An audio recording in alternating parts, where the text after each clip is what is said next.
President, distinguished members of the Congress, honored guests, and fellow citizens. Once again, in keeping with time-honored tradition, I have come to report to you on the State of the Union. And I'm pleased to report that America is much improved. And there's good reason to believe that improvement will continue through the days to come.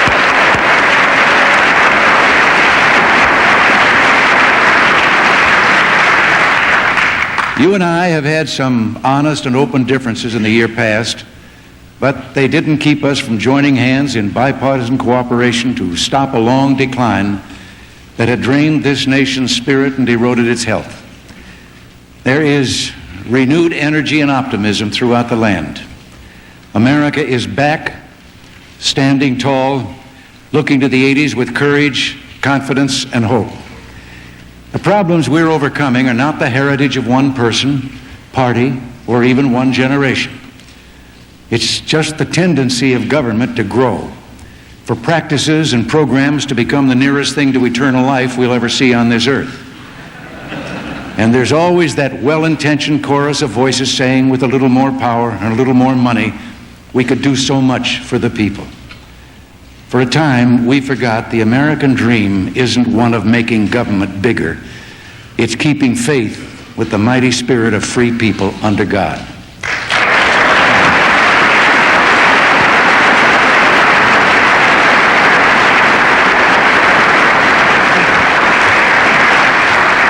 As we came to the decade of the 80s, we faced the worst crisis in our post-war history.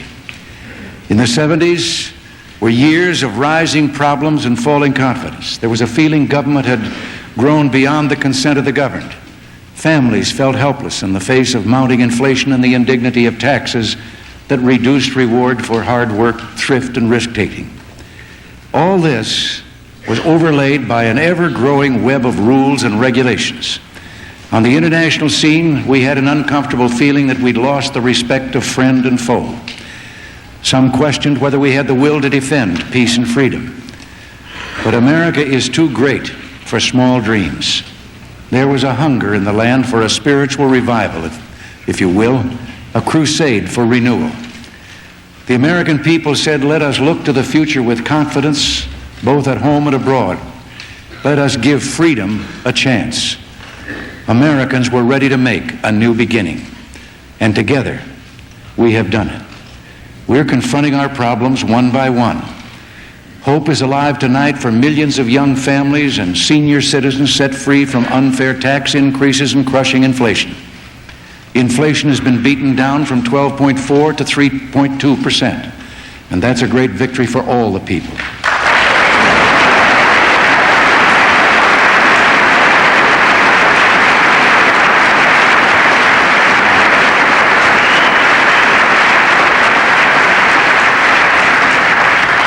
The crime rate has been cut almost in half, and we must work together to bring it down even more. Together, we passed the first across-the-board tax reduction for everyone since the Kennedy tax cuts. Next year, tax rates will be indexed, so inflation can't push people into higher brackets when they get cost of living pay raises. Government must never again use inflation to profit at the people's expense.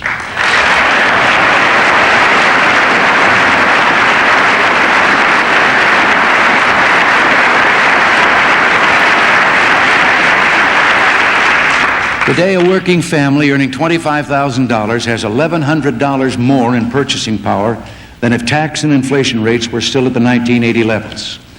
Real after-tax income increased 5% last year, and economic deregulation of key industries like transportation has offered more chances to choices to consumers, and new changes or chances for entrepreneurs. And protecting safety. Tonight, we can report and be proud of one of the best recoveries in decades. Send away the hand-wringers and the doubting Thomases. Hope is reborn for couples dreaming of owning homes, for risk-takers with vision to create tomorrow's opportunities. The spirit of enterprise is sparked by the sunrise industries of high tech and by small business people with big ideas. People like Barbara Proctor, who rose from a ghetto to build a multi-million-dollar advertising agency in Chicago. Carlos Perez, a Cuban refugee who turned $27 and a dream into a successful importing business in Coral Gables, Florida. People like these are heroes for the 80s. They helped 4 million Americans find jobs in 1983. More people are drawing paychecks tonight than ever before. And Congress helps, or progress helps everyone. Well, Congress does too. Everyone.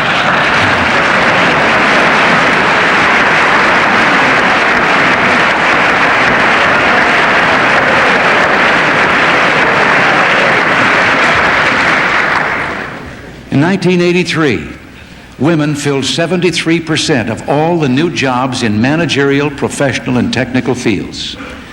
But we know that many of our fellow countrymen are still out of work, wondering what will come of their hopes and dreams. Can we love America and not reach out to tell them, you are not forgotten? We will not rest until each of you can reach as high as your God-given talents will take you.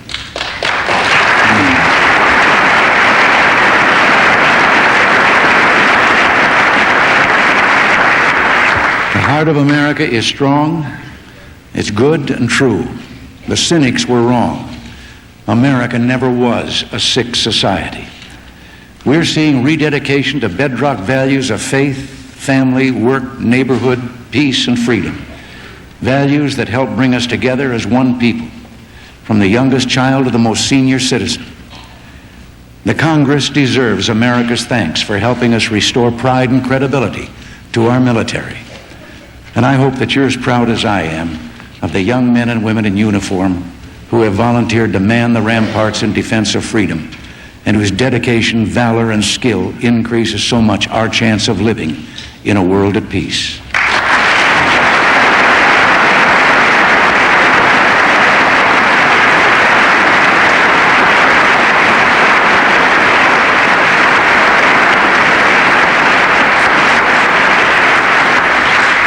People everywhere hunger for peace and a better life. The tide of the future is a freedom tide, and our struggle for democracy cannot and will not be denied.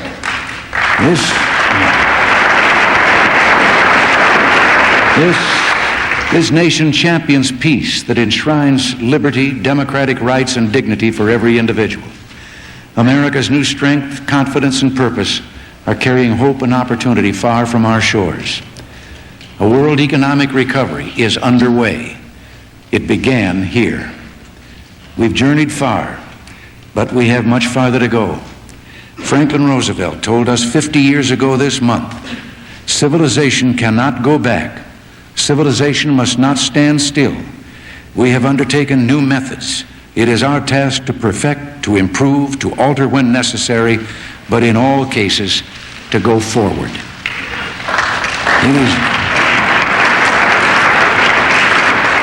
It's time to move forward again. Time for America to take freedom's next step. Let us unite tonight behind 4 great goals to keep America free, secure, and at peace in the 80s together. We can ensure steady economic growth. We can develop America's next frontier. We can strengthen our traditional values. And we can build a meaningful peace to protect our loved ones in this shining star of faith that has guided millions from tyranny to the safe harbor of freedom, progress, and hope. Doing these things will open wider the gates of opportunity, provide greater security for all with no barriers of bigotry or discrimination. The key to a dynamic decade is vigorous economic growth, our first great goal. We might well begin with common sense in federal budgeting, government spending no more than government takes in.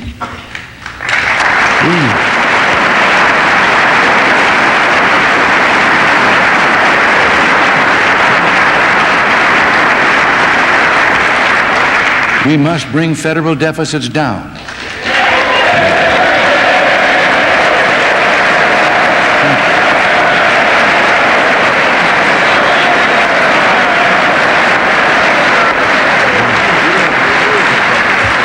But how we do that makes all the difference.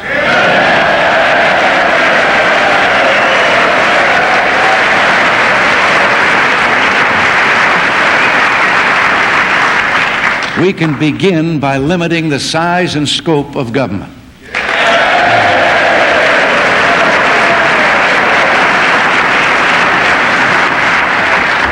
Under the leadership of Vice President Bush, we have reduced the growth of federal regulations by more than 25% and cut well over 300 million hours of government-required paperwork each year. This will save the public more than $150 billion over the next 10 years.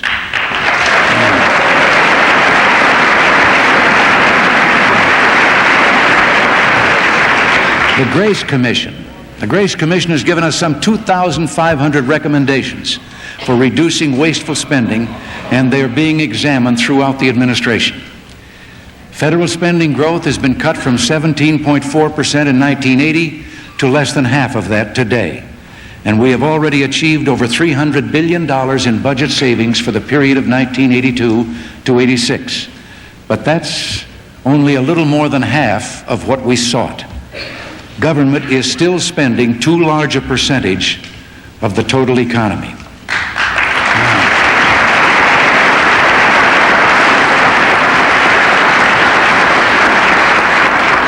Now, some insist that any further budget savings must be obtained by reducing the portion spent on defense. This ignores the fact that national defense is solely the responsibility of the federal government. Indeed, it is its prime responsibility.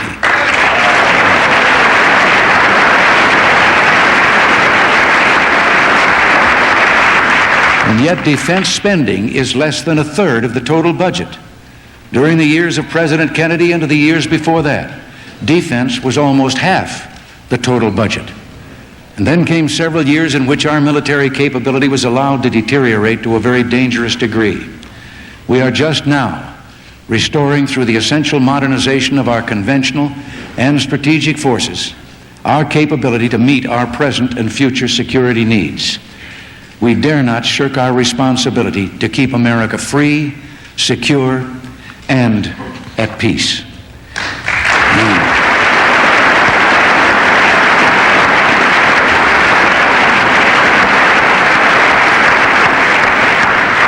The last decade saw domestic spending surge literally out of control, but the basis for such spending had been laid in previous years.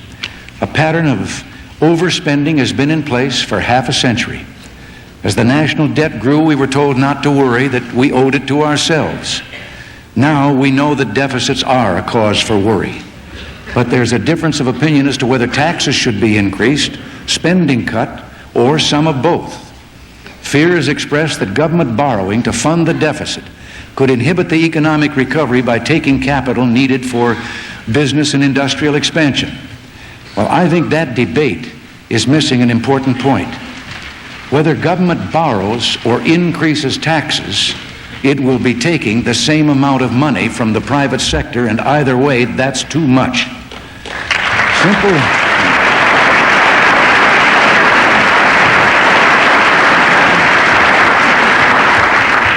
Simple fairness dictates that government must not raise taxes on families struggling to pay their bills. The root of the problem is that government's share is more than we can afford if we're to have a sound economy. We must bring down the deficits to ensure continued economic growth. In the budget that I will submit on February 1st, I will recommend measures that will reduce the deficit over the next 5 years. Many of these will be unfinished business from last year's budget. Some could be enacted quickly if we could join in a serious effort to address this problem. I spoke today with Speaker of the House O'Neill, Senate Majority Leader Baker, Senator Minority Leader Byrd, and House Minority Leader Michael. I asked them if they would designate congressional representatives to meet with representatives of the administration to try to reach prompt agreement on a bipartisan deficit reduction plan. I know it would take a long, hard struggle to agree on a full-scale plan, so what I have proposed is that we first see if we can agree on a down payment. Now, I believe there is basis for such an agreement, one that could reduce the deficits by about $100 billion over the next 3 years.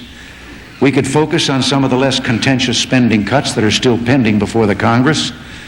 These could be combined with measures to close certain tax loopholes, measures that the Treasury Department has previously said to be worthy of support. In addition, we could examine the possibility of achieving further outlay savings based on the work of the Grace Commission. If the congressional leadership is willing, my representatives will be prepared to meet with theirs at the earliest possible time. I would hope the leadership might agree on an expedited timetable in which to develop and enact that down payment. But a down payment alone is not enough to break us out of the deficit problem. It could help us start on the right path, yet we must do more. So I propose that we begin exploring how together we can make structural reforms to curb the built-in growth of spending. I also propose improvements in the budgeting process. Some 43 of our 50 states grant their governors the right to veto individual items in appropriation bills without having to veto the entire bill. California is one of those 43 states. As governor, I found this line item veto was a powerful tool against wasteful or extravagant spending. It works in 43 states. Let's put it to work in Washington for all the people.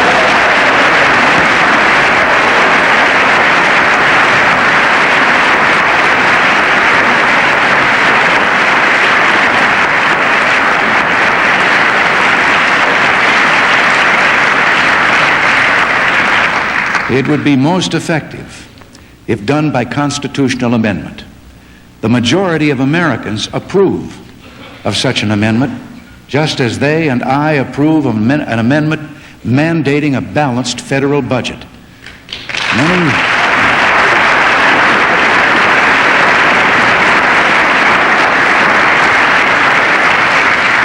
Many states also have this protection in their constitutions. To talk of meeting the present situation by increasing taxes is a Band-Aid solution which does nothing to cure an illness that's been coming on for half a century, to say nothing of the fact that it poses a real threat to economic recovery. Let's remember that a substantial amount of income tax is presently owed and not paid by people in the underground economy. It would be immoral to make those who are paying taxes pay more to compensate for those who aren't paying their share.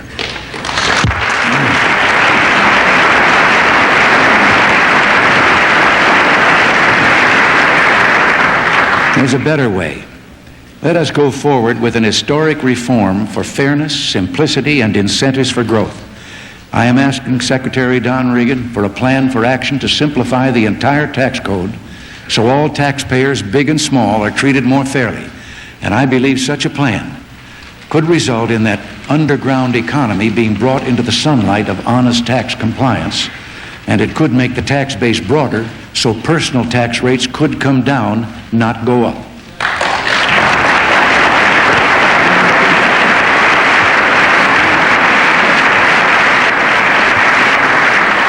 I've asked that specific recommendations consistent with those objectives be presented to me by December 1984. Our second great goal is to build on America's pioneer spirit.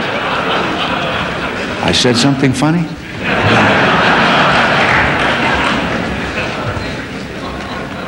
I said America's next frontier.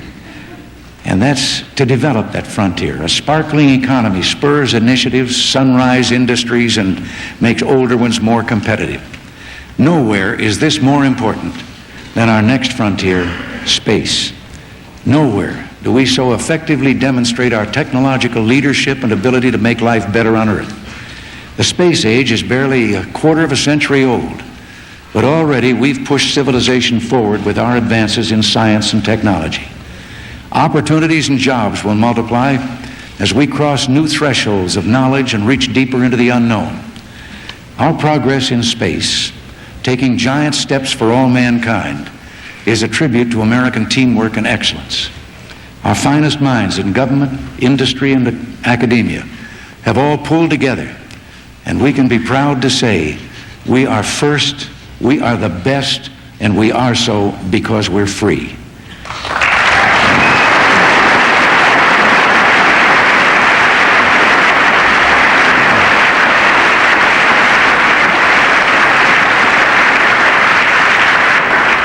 America has always been greatest when we dared to be great.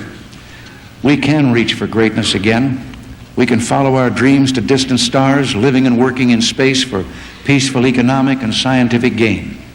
Tonight, I am directing NASA to develop a permanently manned space station and to do it within a decade.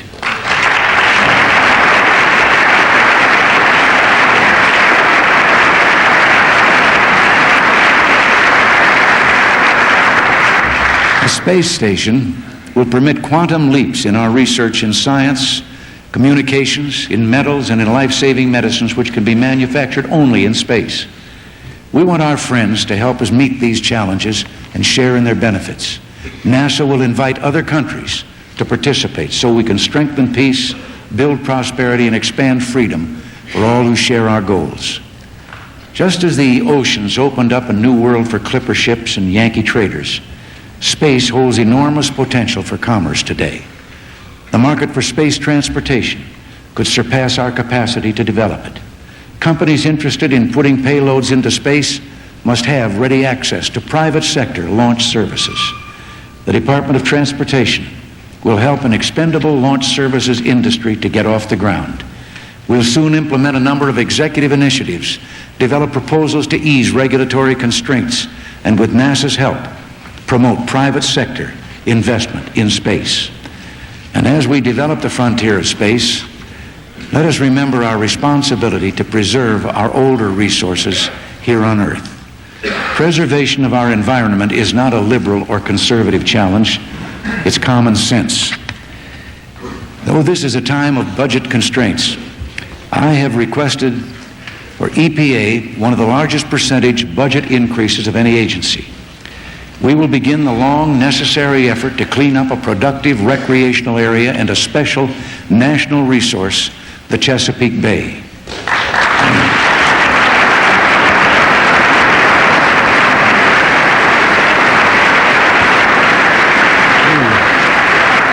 To reduce the threat posed by abandoned hazardous waste dumps, EPA will spend $410 million, and I will request a supplemental increase of $50 million. And because the Superfund law expires in 1985, I've asked Bill Ruckelshaus to develop a proposal for its extension, so there will be additional time to complete this important task. On the question of acid rain, which concerns people in many areas of the United States and Canada, I'm proposing a research program that doubles our current funding, and we'll take additional action to restore our lakes and develop new technology to reduce pollution that causes acid rain.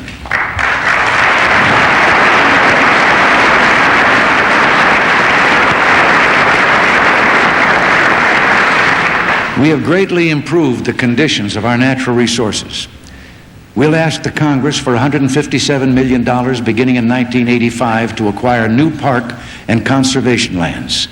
The Department of the Interior will encourage careful, selective exploration and production on our vital resources in an exclusive economic zone within the 200-mile limit off our coasts, but with strict adherence to environmental laws and with fuller state and public participation. But our most precious resources, our greatest hope for the future, are the minds and hearts of our people, especially our children. We can help them build tomorrow by strengthening our community of shared values. This must be our third great goal. For us, faith, work, family, neighborhood, freedom, and peace are not just words. They're expressions of what America means, definitions of what makes us a good and loving people. Families stand at the center of our society, and every family has a personal stake in promoting excellence in education. Excellence does not begin in Washington. A 600% increase in federal spending on education between 1960 and 1980 was accompanied by a steady decline in scholastic aptitude test scores. Excellence must begin in our homes and neighborhood schools, where it's the responsibility of every parent and teacher and the right of every child. Our children come first, and that's why I established a bipartisan National Commission on Excellence in Education to help us chart a common sense course for better education. And already, communities are implementing the Commission's recommendations. Schools are reporting progress in math and reading skills, but we must do more to restore discipline to schools, and we must encourage the teaching of new basics, reward teachers of merit, enforce tougher standards, and put our parents back in charge.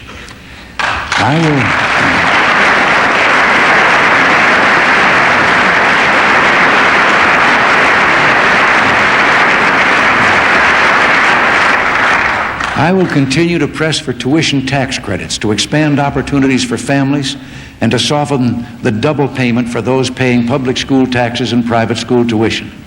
Our proposal would target assistance to low and middle income families. Just as more incentives are needed within our schools, greater competition is needed among our schools. Without standards and competition, there can be no champions, no records broken, no excellence in education or any other walk of life.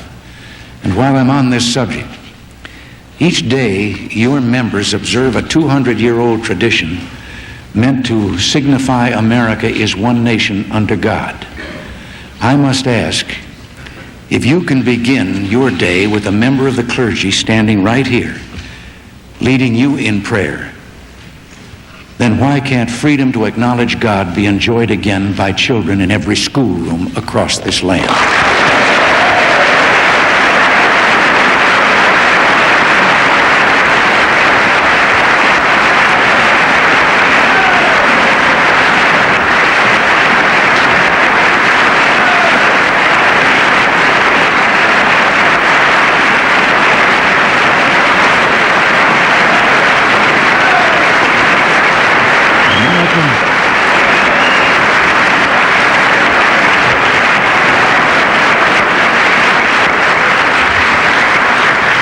America was founded by people who believed that God was their rock of safety. He is ours.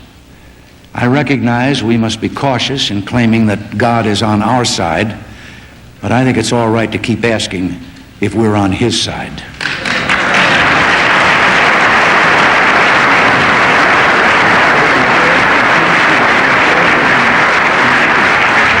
During our first 3 years, we have joined bipartisan efforts to restore protection of the law to unborn children.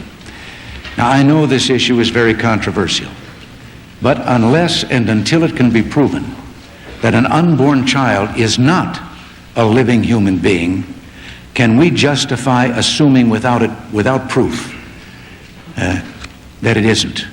No one has yet offered such proof. Indeed, all the evidence is to the contrary.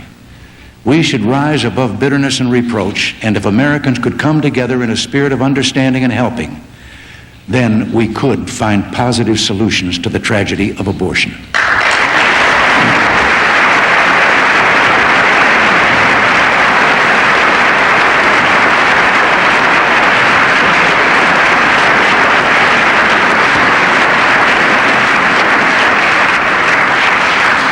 Economic recovery, better education, rededication to values all show the spirit of renewal gaining the upper hand.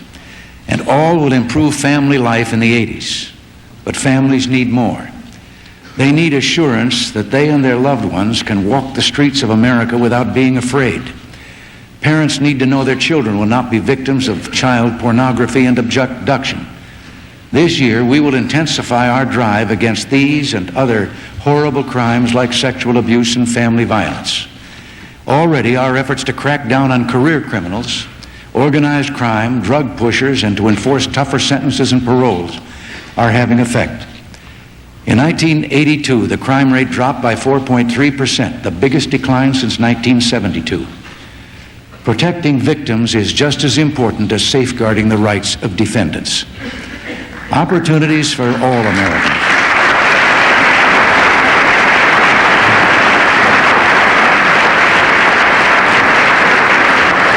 Opportunities for all Americans will increase if we move forward in fair housing and work to ensure women's rights, provide for equitable treatment in pension benefits and individual retirement accounts, facilitate child care, and enforce delinquent parent support payments. It's not just the home, but the workplace and community that sustain our values and shape our future. So I ask your help in assisting more communities to break the bondage of dependency. Help us to free enterprise by permitting debate and voting yes on our proposal for enterprise zones in America. This has been before you for 2 years. Its passage can help high unemployment areas by creating jobs and restoring neighborhoods.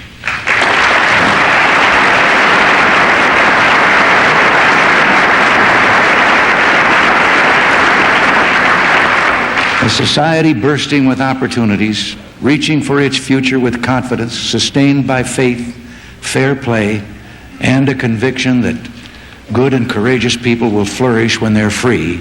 These are the secrets of a strong and prosperous America at peace with itself and the world. A lasting and meaningful peace is our fourth great goal. It is our highest aspiration, and our record is clear. Americans resort to force only when we must. We have never been aggressors. We have always struggled to defend freedom and democracy. We have no territorial ambitions. We occupy no countries. We build no walls to lock people in.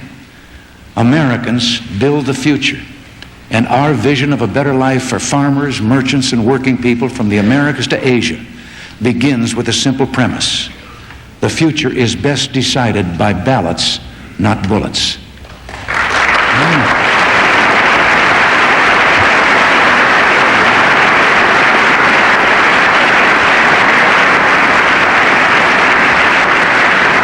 Governments which rest upon the consent of the governed do not wage war on their neighbors. Only when people are given a personal stake in deciding their own destiny, benefiting from their own risks, do they create societies that are prosperous, progressive, and free. Tonight, it is democracies that offer hope by feeding the hungry, prolonging life, and eliminating drudgery. When it comes to keeping America strong, free, and at peace, there should be no Republicans or Democrats, just patriotic Americans. We can decide the tough issues not by who is right, but by what is right. Together, we can continue to advance our agenda for peace. We can establish a more stable basis for peaceful relations with the Soviet Union, strengthen allied relations across the board, achieve real and equitable reductions in the levels of nuclear arms, reinforce our peacemaking efforts in the Middle East, Central America, and Southern Africa. Assist developing countries, particularly our neighbors in the Western Hemisphere, and assist in the development of democratic institutions throughout the world. The wisdom of our bipartisan cooperation was seen in the work of the Scowcroft Commission, which strengthened our ability to deter war and protect peace. In that same spirit, I urge you to move forward with the Henry Jackson Plan to implement the recommendations of the Bipartisan Commission on Central America.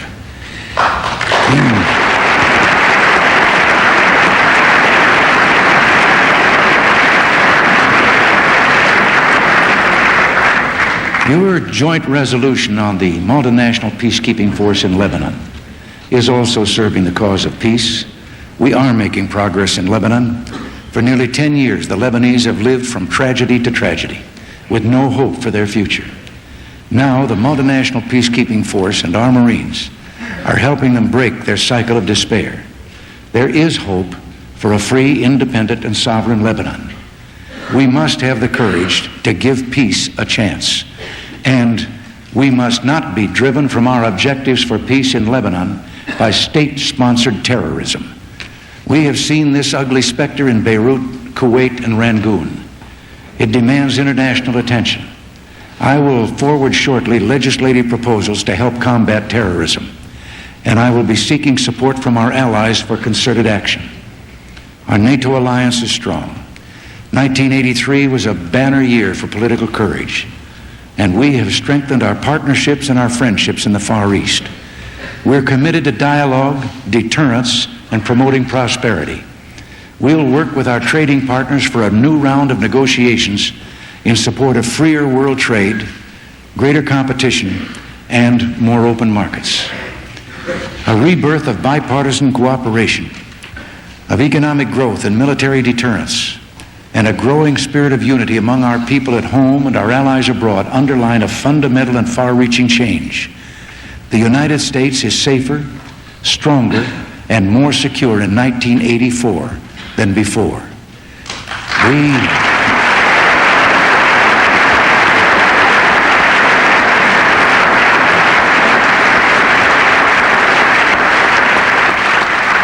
We can now move with confidence to seize the opportunities for peace, and we will. Tonight, I want to speak to the people of the Soviet Union to tell them it's true that our governments have had serious differences, but our sons and daughters have never fought each other in war. And if we Americans have our way, they never will. People of the Soviet Union, there is only one sane policy for your country and mine to preserve our civilization in this modern age. A nuclear war cannot be won and must never be fought.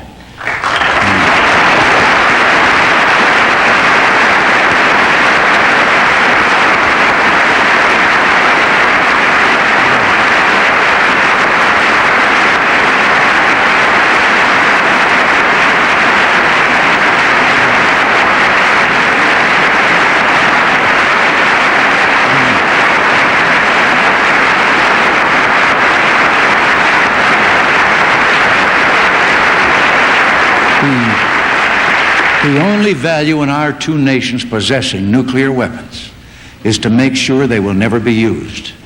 But then, would it not be better to do away with them entirely?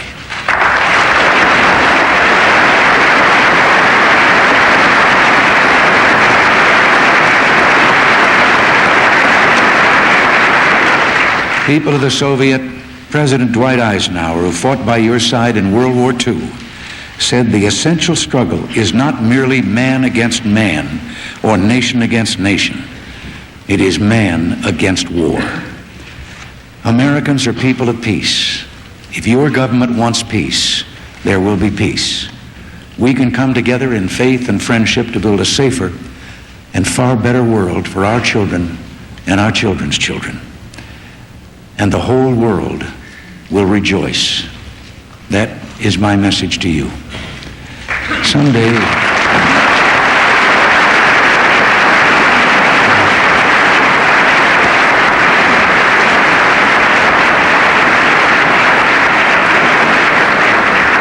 some days when life seems hard and we reach out for values to sustain us or a friend to help us, we find a person who reminds us what it means to be Americans. Sergeant Stephen Trujillo, a medic in the 2nd Ranger Battalion, 75th Infantry, was in the first helicopter to land at the compound held by Cuban forces in Grenada. He saw 3 other helicopters crash. Despite the imminent explosion of the burning aircraft, he never hesitated. He ran across 25 yards of open terrain through enemy fire to rescue wounded soldiers. He directed 2 other medics, administered first aid, and returned again and again to the crash site to carry his wounded friends to safety. Sergeant Trujillo, you and your fellow servicemen and women not only saved innocent lives, you set a nation free.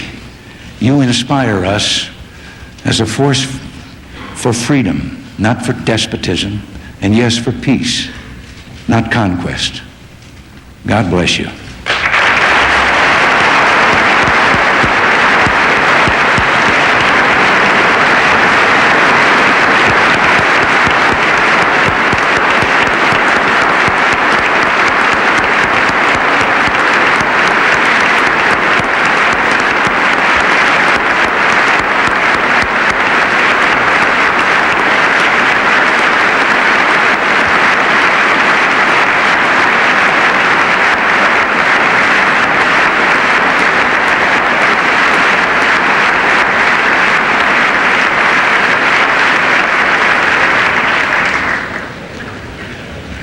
And then there are unsung heroes, single parents, couples, church and civic volunteers. Their hearts carry without complaint the pains of family and community problems. They soothe our sorrow, heal our wounds, calm our fears, and share our joy. A person like Father Ritter is always there. His Covenant House programs in New York and Houston provide shelter and help to thousands of frightened and abused children each year. The same is true of Dr. Charles Carson. Paralyzed in a plane crash, he still believed nothing is impossible. Today in Minnesota, he works 80 hours a week without pay, helping pioneer the field of computer-controlled walking.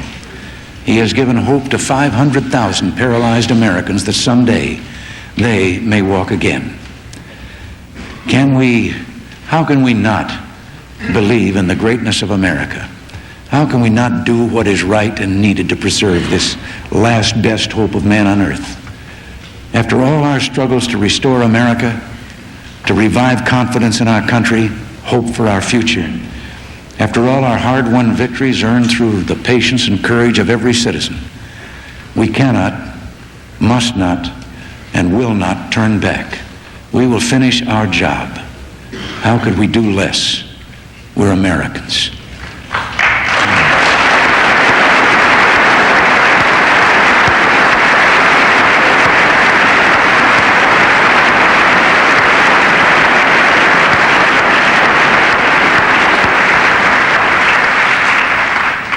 Carl Sandburg said, "I see America not in the setting sun of a black night of despair. I see America in the crimson light of a rising sun, fresh from the burning creative hand of God. I see great days ahead for men and women of will and vision. I've never felt more strongly that America's best days and democracy's best days lie ahead. We're a powerful force for good. With faith and courage, we can perform great deeds and take freedom's next step. And we will. We will carry on the tradition of a good and worthy people who have brought light where there was darkness, warmth where there was cold, medicine where there was disease, food where there was hunger, and peace where there was only bloodshed. Let us be sure that those who come after will say of us in our time, that in our time we did everything that could be done. We finished the race, we kept them free, we kept the faith. Thank you very much. God bless you, and God bless America."